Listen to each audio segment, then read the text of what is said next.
Alright, everybody, welcome back to the spot. Today's the Reaction Monday podcast where I see hot takes I've seen on social media, and then I just give my reaction to them and whether I disagree or agree with them. So let's get right into it. The first one I saw was talking about Ohio State's running back room, and it's saying that it's the best running back room in the country, and it's not even close. And then they had pictures that you'll probably see behind me. Trevion Henderson with his 6 carries and 76 yards and 2 tutties. And then Quinn Sean with his 14 carries, 173 yards, and 2 touchdowns as well. So, I think they have to be the best because I think other teams who were contending were like Michigan.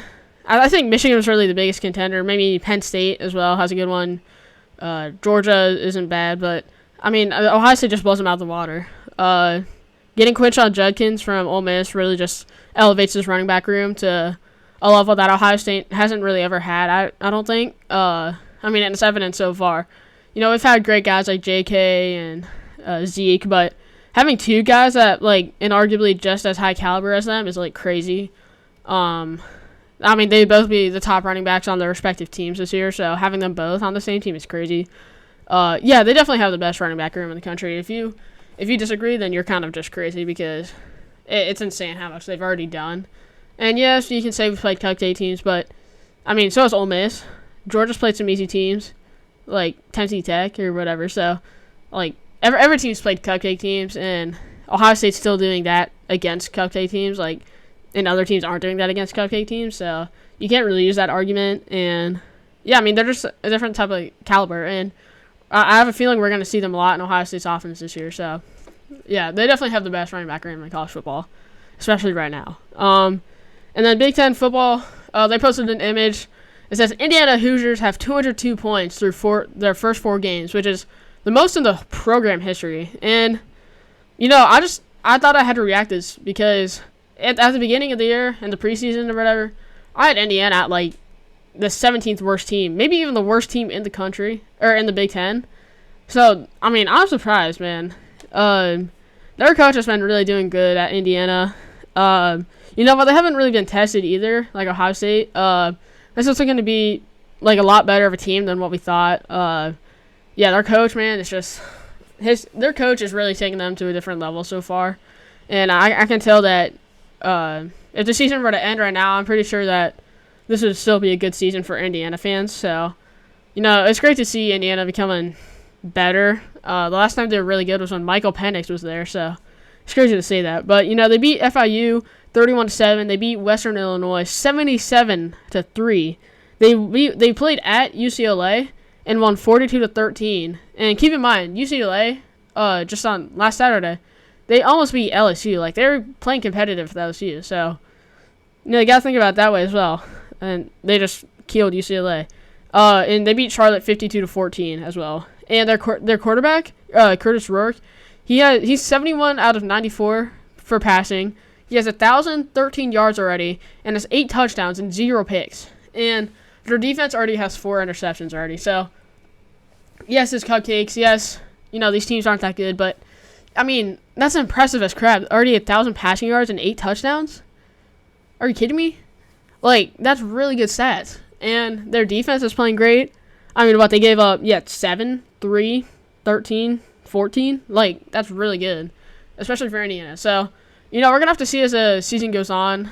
But I think Indiana could become one of the better teams in the Big Ten. And they're certainly proving that right now. So I figured that was worth reacting to because Indiana, watch out for Indiana. That's all I got to say. And then the big game this last Saturday, Michigan versus USC.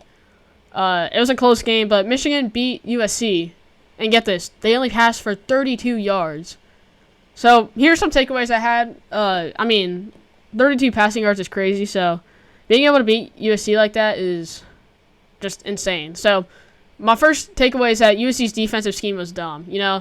I think the problem that USC was doing, I think Alex Orji passed it 12 times all game.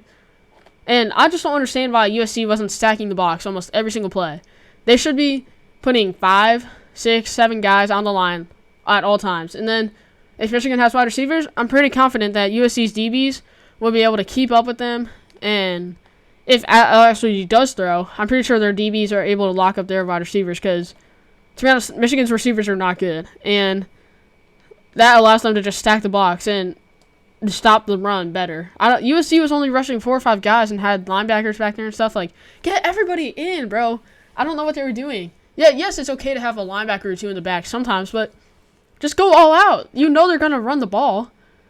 You know, maybe have a linebacker on Alex Orji for a spy, and then have everybody else just go straight in. Just tell them, find their running back, and just get to him. Because if they did that, I don't know if Michigan would have even scored like 2 touchdowns. So, yeah, I just don't know what USC was doing. They should have changed their scheme for sure. They didn't play bad in the second half, but they should have. It's frustrating because USC could have. If you're a USC fan, you got to be mad because you guys should have won if your defensive coordinator wasn't like an idiot, to be honest. I guess that's just what happens when you have a more offensive-minded head coach as well, but whatever. And then the second one I had was that Michigan's quarterback play is terrible. You know, they got the win, but it's looking rough, man. Alex Orji, he didn't really look that good, to be honest. I mean, Davis Warren didn't look good either, so I don't know what Michigan's gonna do, but you know, they got the win with Alex Orji, so they'll probably just keep him playing. And then the third one I had was that USC's tackling is still bad. I mean, like, they had some good tackles, don't get me wrong. It's better than last year, but it's not good. Like, they were missing a lot of tackles, in my opinion, that they should have had. You know, even if their running back is a big guy, like, it's the end of the game. You got to tackle, man. Like, you just got to tackle. The guy was breaking, like, 3 tackles that one run. That got him down to, like, the 20, so if you're a USC fan, you got to be mad. Just, you spent all season trying to upgrade your defense, and your tacklers, you still can't tackle. That's sad. Yeah, and then the fourth one I had is that Michigan's team just literally runs the run game. Like, the run game literally runs the offense, because if they didn't have a run game, like I was talking earlier, what would they do? Like, the O-line is playing pretty good, and the running backs are good. I don't know if Donovan Edwards is cover athlete worthy for College Football 25, but if they didn't have a good run game, Michigan probably wouldn't be ranked right now, and they definitely would have lost to USC. They're going to have to, when teams play Michigan now, like, I think they're going to do what I was thinking USC should have done yesterday, which is just stack the box. You know, make them throw the ball, because if they have to throw the ball, you're going to beat them, unless you, like, suck. But if you make Michigan throw the ball, you're going to win every single time. It's that simple. But yeah, Michigan's running game is literally their offense, which helps the defense in general. So, yeah, Michigan, their run game, they need that run game to be good to have success this season. The fifth one I had was that USC's O-line just got dominated. You know, they allowed 4 sacks and only had 3 points in the first half, which in large part was because of their O-line being bad. And, you know, Michigan's D-line is also great. You know, Mason Graham's getting in there a lot. They had this one guy whose last name I believe was Guy, like number 42. He was playing great. So, you know, USC's O-line just got killed. That's honestly the other thing that really hurt them from winning this game. And they got to get better at that as well if they want to have a chance to beat teams like Notre Dame and stuff, who also have pretty good defenses.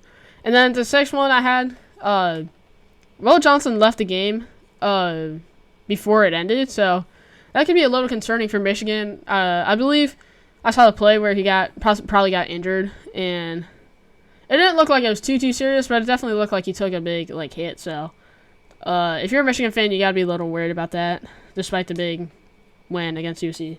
And then I have an honorable mention. I just wanted to talk about this one game I saw.